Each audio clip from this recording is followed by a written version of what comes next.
Welcome everybody to a straight shoot, quick shoot episode. Steve, today we are talking about Dexter Lumis somehow being the most evil face WWE has ever seen in the history of faces. So we're already laughing about this because you and I love the Dexter Lumis stuff. We think it's hilarious. It's going overboard, but this is the type of overboard funny booking that I enjoy that isn't relegated to shitty things like the 24/7 title. This is getting serious enough TV time against a former world champion and future Hall of Famer in The Miz, but it's good. And let me tell you right now, Steve, the last time I remember something like this was the Boogeyman versus Booker T. That whole storyline where the Boogeyman kept haunting Booker T and haunting Queen Sharmell. This is the last time I feel like we got something like this, with Dexter Lumis fucking popping out from under the ring, invading from the side of the ring, doing B&Es, breaking and entering, which is, by the way, I'm pretty sure like 10 years in prison if you get convicted of it, and it's on camera. So it's very clear that Dexter Lumis is committing heinous crimes left, right, and center, and yet we're loving it and we're cheering for it simply because it's against The Miz. I want to let you sound off here.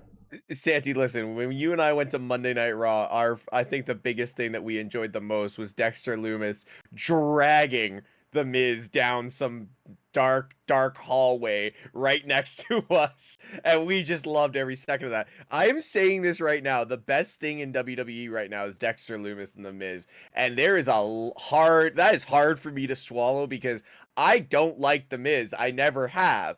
But this is the best storyline currently in WWE for me because I just want to see what felony this man's going to get next. How is this man not in prison? This man broke into the Miz and Maurice's house with their children sleeping upstairs to draw a doodle and then leave. Like, come on, bro. This man has gone for kidnapping, break and enter, destruction of property. Like, this man is just going for the record. What are we getting next? I'm not even going to say it because I love this podcast. I don't want to get canceled. But this man's going for the trifecta right now. But honestly, all jokes aside, WWE is better off with Dexter Lumis on the roster, never saying a word, just like he was in NXT. What Triple H has done and the value that Triple H sees in Dexter Lumis is incredible because it's simple, it's dark, it puts everyone over in this situation, and it could get dragged on for months.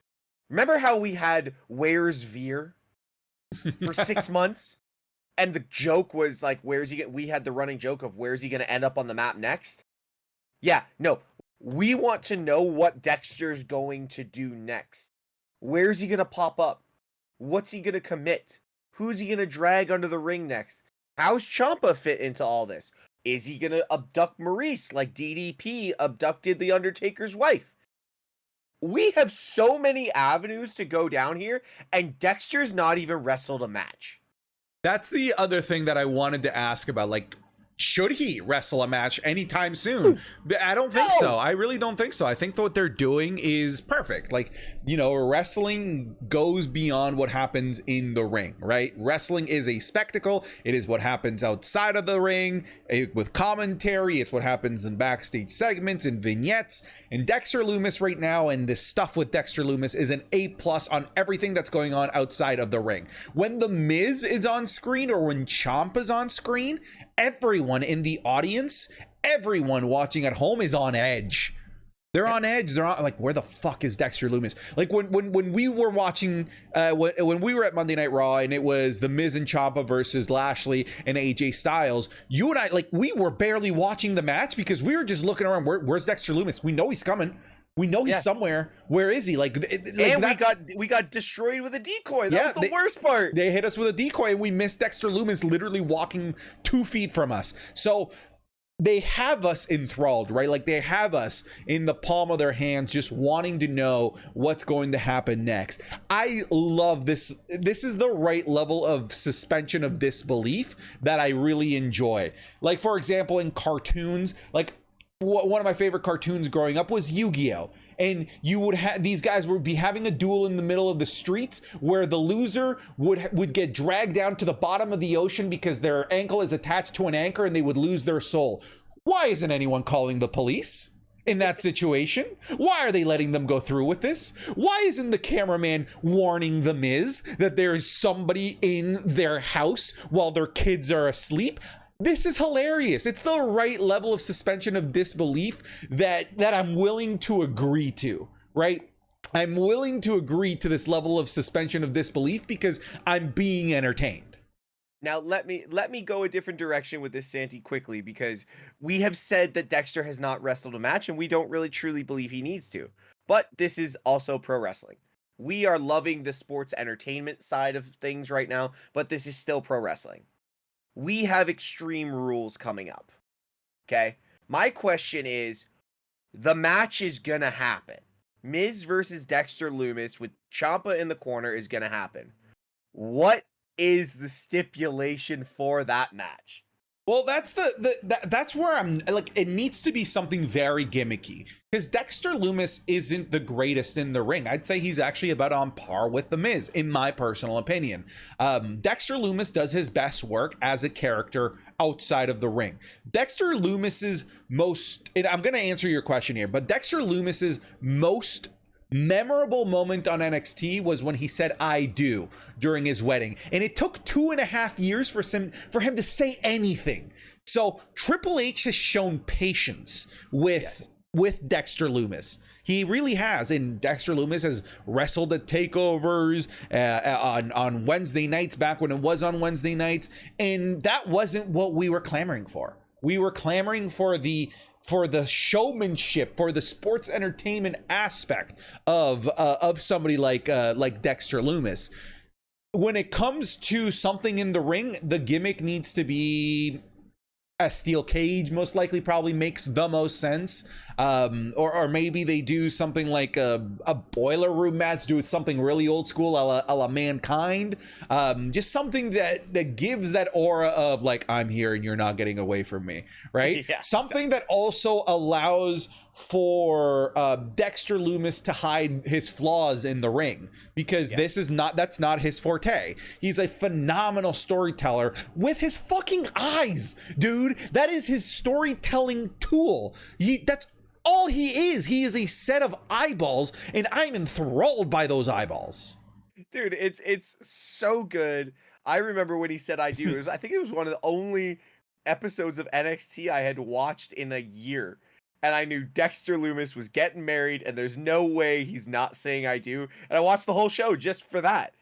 I want to see what's next, and I don't want to hear him talk. I need more Dexter Lumis. It is, again, I will say it now, it is one of the best storylines, if not the best storyline in WWE right now. Thank you, Triple H. Give me more.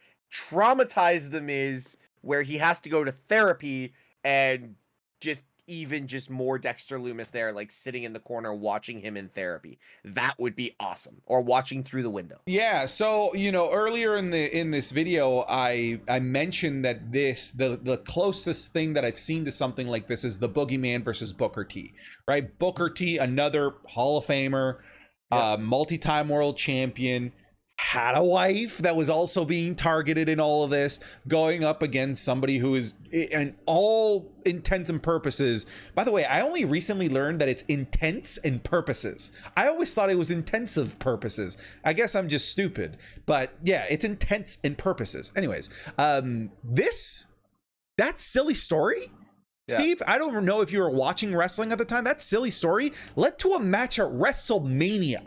Yeah. Right? It was so over with that the WWE felt this needs a spot at the grandest stage in professional wrestling. WWE has shown that they are not afraid of the slow burn anymore. They're not. They've shown it with Roman Reigns. And they're showing it right now with Dexter Lumis at a different level, in a different spot in the card. And I do think that there is a place for slow burn storylines that aren't always necessarily something that needs to be in the main event. I don't want to see them clash until a WrestleMania. I really don't. I don't think they need to have a match until something like WrestleMania. I would love to continue to see Dexter Lumis continue to mess with The Miz 4 months. 4 months and I'll be on board. I will be 100% on board. How funny would it be if he's doing a Miz TV segment and his TV stops working in the background and then he turns it back on and it's Dexter Lumis's fucking eyes just staring at him. There's so much you can do here, and I just hope it keeps going. He could abduct Maurice. And somehow we'll just continue to cheer him, and he's somehow the face here. Oh, man. I just want more of those. Anyway, Santi, where can people find you? Twitch.tv/SantiZap. You can, of course, also find me over on TikTok at Mr. SantiZap, or, of course, over on the Straight Shoot TikTok at Straight Shoot. Steve, what about yourself? Twitch.tv/Mr. Tesh. Mr. Tesh on TikTok, and obviously on all Straight Shoot platforms. Guys, thank you so much for watching a Straight Shoot Quick Shoot. We will see you next time. Cheers.